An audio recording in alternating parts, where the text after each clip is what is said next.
हमारी प्रेस की फ्रीडम बहुत लंबे वक्त से खतरे में है, तो एक आपका संक्षिप्त नोट। सरकार अपने यहाँ इंटर नहीं करने देती, अपने फैक्ट्स अपने हिसाब से बताती है जो अर्ध सत्य होता है। और पकौड़ा तलना एम्प्लॉयमेंट आप जानते हैं, ये मोदी जी का तो प्रेस्क्रिप्शन यही है। दिखाया गया कि मध्याह्न भोजन में नमक और चावल दिया जा रहा है। जिस बेचारे एक छोटे से रिपोर्टर ने, जो संवाददाता था, उसको जेल में बंद कर दिया गया, महीनों जेल में रहा। जब मोदी जी कहते हैं कि मैं आया नहीं हूँ, मुझे गंगा माँ ने बुलाया है, तो वो उनका इमोशन होता है, वो फेक न्यूज नहीं होती है। मुझे गंगा माँ ने बुलाया, अच्छा गंगा माँ ने कब टेलीफोन किया था? और जब आप पे हमला होता है तो आप उसको राष्ट्र पे हमला बता देते हैं। हम समाज को ये देते ही है कि भाई देखो सरकार ने छुपाया है, हम तुम्हें ये दे रहे हैं, और नमक और चावल दिया जा रहा है। और दूसरी तरफ मोदी जी का लाल किले से आएगा कि देश कूद के तीसरे नंबर पे पहुंच रहा है जीडीपी में, तो ये विरोधाभास होगा, जनता का आक्रोश बढ़ेगा। नमस्कार, मैं हूं संजीव श्रीवास्तव। आप देख रहे हैं 4 PM न्यूज नेटवर्क।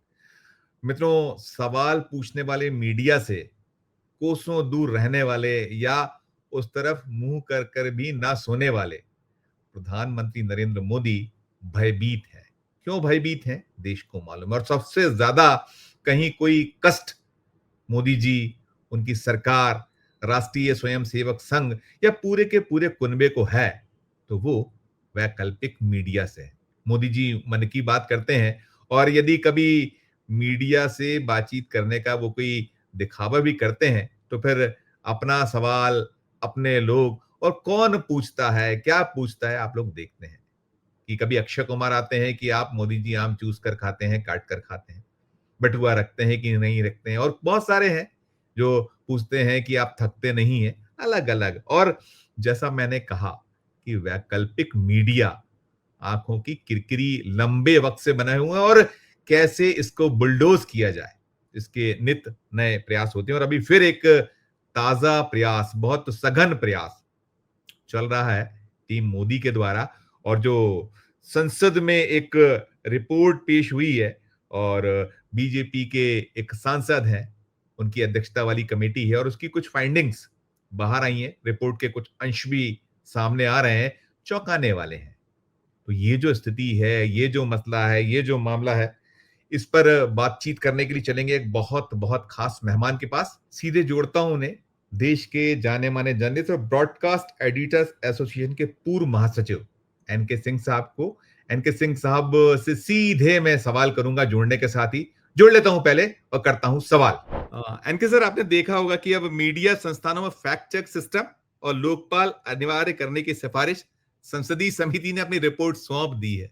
क्या होगी प्रतिक्रिया आपकी सर? ये जो हमारी प्रेस की फ्रीडम बहुत लंबे वक्त से खतरे में है, तो एक आपका संक्षिप्त नोट, सारगर्भित नोट एनके सर। देखिए, ये बड़ा अजीब सा वर्ड है, फैक्ट। फैक्ट हम किसे कहते हैं? सरकार अपने यहाँ इंटर नहीं करने देती, अपने फैक्ट्स अपने हिसाब से बताती है जो अर्ध सत्य होता है। ऐसे में जब हम फैक्ट लाते हैं तो उसके पास दो हथियार होते हैं। पहला तो ये कि वो कहे कि वो डिनायल मोड में आ जाए। अब एक उदाहरण लीजिए आप। बताया गया कि साहब अनएम्प्लॉयमेंट बिल्कुल कम हो गया है, खत्म हो गया है। ये अर्ध सत्य है सरकार का कि अनएम्प्लॉयमेंट खत्म हो गया है। दरअसल किया क्या सरकार ने कि एक कॉलम उसमें जोड़ दिया, और वो था अनपेड फैमिली वर्क। अब जो कोरोना के बाद वो सारे के सारे प्रवासी मजदूर घर लौटे, तो उनको माँ बाप ने पहले 6 महीना रखा, साल भर रखा, दोबारा फिर शहर में गए, नौकरी नहीं मिली क्योंकि एमएसएमई बंद हो गया था, तो वापस फिर गए। तो जब माँ बाप ने देखा कि लड़का बैठा हुआ है, तो उससे कहा कि बेटा बाप के साथ जरा बूढ़े हो रहे हैं, दुकान में काम करो, थोड़ा भैंस दूध दिया करो सवेरे, थोड़ा पड़ोसियों के यहाँ दूध पहुंचा दो, खेत में थोड़ा काम कर लो। इसको मोदी जी ने अनपेड फैमिली वर्क, इसको एम्प्लॉयमेंट पे ले लिया। और पकौड़ा तलना एम्प्लॉयमेंट आप जानते हैं, ये मोदी जी का तो प्रेस्क्रिप्शन यही है। अब अगर हम इसको उजागर करें तो ये फैक्ट होगा कि नहीं होगा, ये बताना पड़ेगा। इसी तरह सरकार के पास छुपाने का बड़ा अच्छा, इसको बीबीसी के प्रेसलैंड एक बहुत बड़े जर्नलिस्ट हुए थे, उन्होंने एक सेंटेंस कहा था, journalist belong in the gutter because this is where the ruling class wash their dirty throw their dirty linen. कि जर्नलिस्ट गटर में ही रहता है क्योंकि यहीं पे रूलिंग क्लास अपना गंदा कपड़ा फेंकता है, जो गंदा कर देता है वो फेंकता है। तो उसको तलाशने के लिए कि क्या क्या गंदगी की है, हमें गटर में ही रहना पड़ता है। तो गटर में अगर वो रहेगा तो नेचुरली सरकार के पास काफी ताकत होती है गटर वाले को दबाने की, और यही वो प्रक्रिया है जिसको आप फेक न्यूज कहते हैं, जिसको आप ट्रम्प अप न्यूज कहते हैं, और जिसको अर्धसत्य कहते हैं। हकीकत यह है कि अर्धसत्य आप बोलते हैं। आप जरा सोचिए, यूपी में एक बलिया में दिखाया गया कि मध्याह्न भोजन में नमक और चावल दिया जा रहा है। जिस बेचारे एक छोटे से रिपोर्टर ने, जो संवाददाता था, उसने इसको एयर किया बाकायदे कैमरे पे, उसको जेल में बंद कर दिया गया, महीनों जेल में रहा। और जब मोदी जी कहते हैं कि मैं आया नहीं हूं, मुझे गंगा मां ने बुलाया है, तो वो उनका इमोशन होता है, वो फेक न्यूज नहीं होती है। मुझे गंगा मां ने बुलाया। अच्छा, गंगा मां ने कब टेलीफोन किया था? गंगा मां का मोबाइल नंबर क्या है? कब आपसे कांटेक्ट किया था गंगा मां ने? तो फैक्ट को आप अपने हिसाब से, जैसे कि आप इमोशनल कार्ड खेलेंगे, तो वो फैक्ट नहीं, वो तो इमोशन होगा मोदी जी का। मेरे अंगना में राम आए हैं, जब कुटिया में राम आए हैं, जब ये गाना आप चलवा देंगे किसी का और राम मंदिर पे, तो वो फेक न्यूज नहीं होगा, वो लॉजिकल, वो इलॉजिकल नहीं होगा।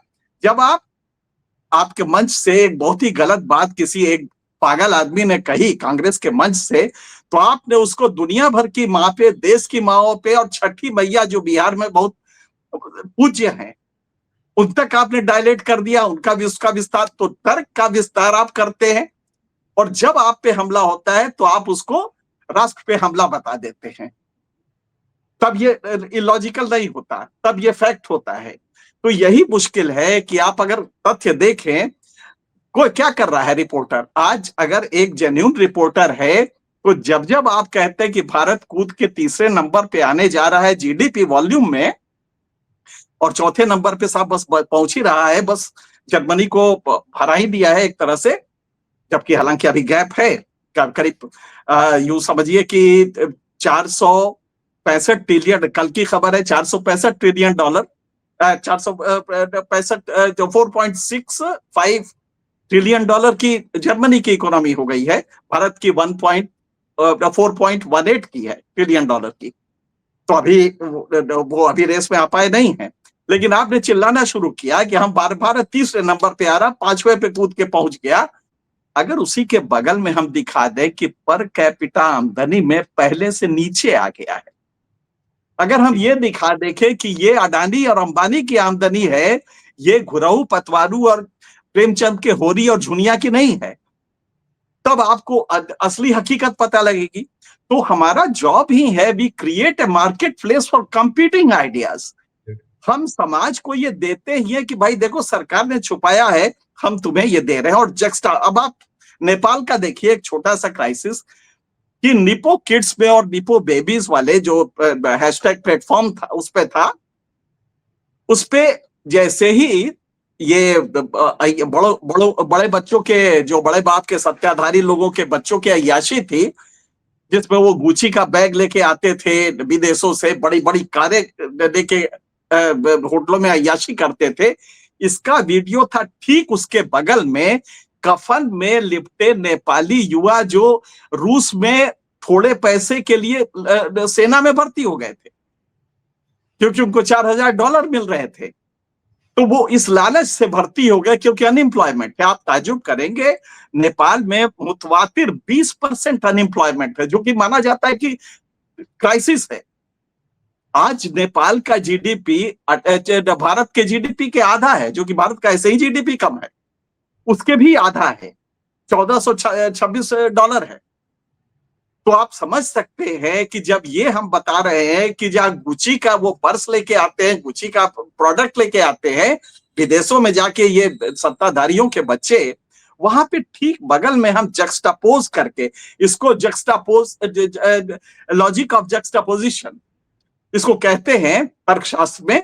और आप एक पैराडॉक्स जो सरकार ने दिया है उसके ठीक बगल में आप दूसरा वाला तथ्य दिखा देते हैं, वो इंपैक्ट बहुत बड़ा पड़ा, सरकार मचल जाती है, उसको लगता है मिर्ची लगी है। यस तो वही उसमें हुआ और पूरा नेपाली समाज उद्वेलित हो गया, क्योंकि कफन में वो लड़के लौट के आ रहे हैं, वो युवा गरीब लड़के जो रोजी रोटी के लिए नेपाली सेना में, रूसी सेना में भर्ती हुए थे और वहां पे मार दिए गए। तो ये जब दोनों आप दिखाते हैं तो समाज में उद्वेग होता है। यही हो रहा है। तो इसको आप फेक न्यूज और क्या क्या बता के, अच्छा कौन है उसमें, आप जो इस तरह की कमेटी, स्टैंडिंग कमेटी बनाते हैं, उसमें भले ही चेयरमैन कोई और, बाई चांस इसमें तो बीजेपी का चेयरमैन था, यस लेकिन आमतौर पे निशिकांत दुबे जो कलाकार जिन्हें कहते हैं। जी बिल्कुल। तो उसमें अगर आप देखें तो आपका एक भी तो नहीं, आपने कंट्री को डिवाइड कर दिया है, अस वर्सेस देम में डिवाइड कर दिया है। और जो अस वाला है, जो सत्ताधारी पक्ष का है, वही राष्ट्र का अलंबरदार है, वही राष्ट्रवादी है, वही राष्ट्रीय जानता है। जिस देश में 26 दिसंबर को एक अच्छी सी बिहार की गायिका गा रही थी ईश्वर अल्लाह तेरो नाम, और इन लोगों ने वहां से उसको मंच से उतार दिया, उपद्रव किया कि ईश्वर के साथ अल्लाह को क्यों जोड़ रहे हो। ये गांधी का दिया हुआ है। ये रघुपति राघव राजा राम पतित पावन सीताराम, उसमें गांधी ने जोड़ा था ईश्वर अल्लाह तेरो नाम, सबको सदमति दे भगवान, सबको सदमति, सदमति जब संधि होती है तो सन्मति हो जाता है, सबको सन्मति दे भगवान।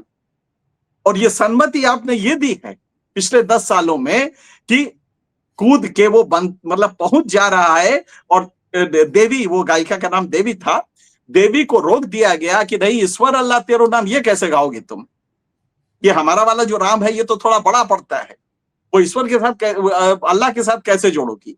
इस तरह की जहनियत आपने पैदा की, और इसमें आप कह रहे हैं कि एआई का युवा आएगा और एआई कर लेगा। इस जहनियत से आप युवा पैदा करेंगे, वो सिर्फ मंदिर जाएगा। तो मेरे ख्याल से इसको इस तरह समझेंगे कि आप सत्ता में को, हमें इस तरह की सत्ता को हमेशा डर लगता है कि कब ये भड़क ना जाए, क्योंकि जब भी आप कभी जक्सटापोज करेंगे कि नमक और चावल दिया जा रहा है और दूसरी तरफ मोदी जी का लाल किले से आएगा कि देश कूद के तीसरे नंबर पे पहुंच रहा है जीडीपी में, तो ये विरोधाभास होगा, जनता का आक्रोश बढ़ेगा। आप इसी को दबाने के लिए ये सब कर रहे हैं। Right right right. बहुत बहुत धन्यवाद सर, बहुत शुक्रिया sir, thank you very much. तो मित्रों, आपने एनके सिंह साहब को सुन लिया। एक लंबी फहरिस्त, पूरे का पूरा सिलसिला, 11 सालों के दौरान आपने सारा कुछ देखा है, सारा कुछ सुना है, और क्या कुछ मोदी जी की मंशा रहती है। मन की बात जैसे मैंने कहा वो करते हैं, मीडिया प्रेस के सामने जो पूछने वाला है सवाल, आंखों में आके डालकर सवाल कर सकता है, उससे वे घबराते हैं। तो एनके सिंह साहब ने बहुत ताजा तस्वीर कि ना उन्हें गांधी पसंद है, और गांधी के भजन गाने वाले, गुनगुनाने वाले, उन्हें कैसे बुलडोज किया जा रहा है, सच दिखाने वालों को कैसे एक कुचला जा रहा है, वो सारी तस्वीर आपके सामने रख दी है। और सारी तस्वीर के बाद आपकी अपनी क्या राय है, आपका अपना क्या कहना है, इस वीडियो के कमेंट बॉक्स में जाकर टिप्पणी कीजिएगा। और हमारी ये चर्चा अच्छी लगी हो तो चैनल को लाइक कीजिएगा, सब्सक्राइब कीजिएगा, ज्वाइन का बटन दबाइएगा तो हमारी हौसला अफजाई होगी। प्यार और स्नेह रखिए, देखते रहिए 4 PM न्यूज नेटवर्क। धन्यवाद, नमस्कार।